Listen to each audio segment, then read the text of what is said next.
Hey Grizzly fans, welcome to another Spotlight. I'm your host, Brett McMillan, and joining me today is Gateway ace and starting pitcher Tim Brown. Tim, thanks for taking some time. Good to be here. Thank you for having me.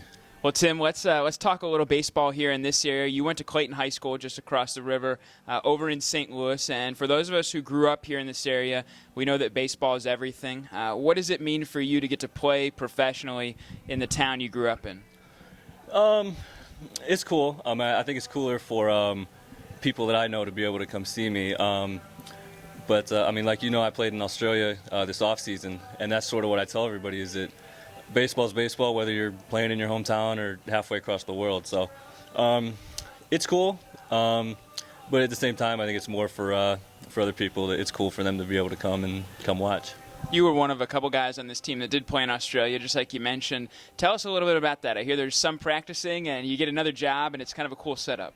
It was a great setup, and I had a blast there. Learned. That's a Spotlight first, Logan Mahon with the shaving cream. Oh yeah, learned all kinds of things over in Australia.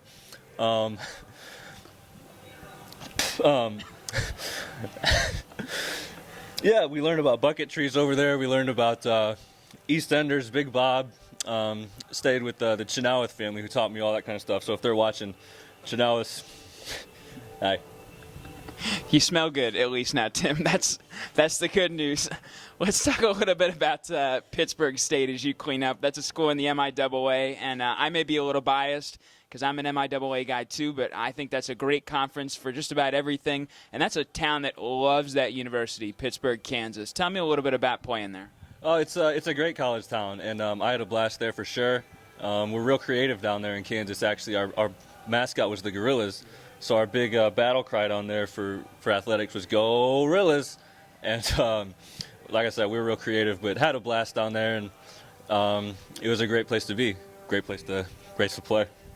Well, we'll go ahead. We'll ask you one more thing, and then let you get in there and wipe the rest of the shaving cream off that Logan so graciously gave you. Let's talk a little bit about pressure situation. You're facing one of their best hitters, and we've got a baseball just like we do with most pitchers here that join us on the Spotlight.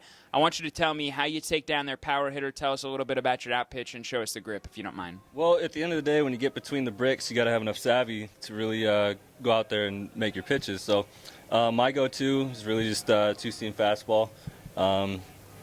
Then everything else, change up if you need it, slider and a cutter.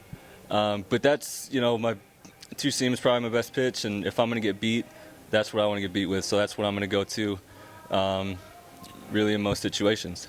Next time that we have Logan on the radio or we have him here for the Spotlight, I'll let you know when he's going to be there so you can plan accordingly. Hey, I'm just glad he's back. It's good to have him back.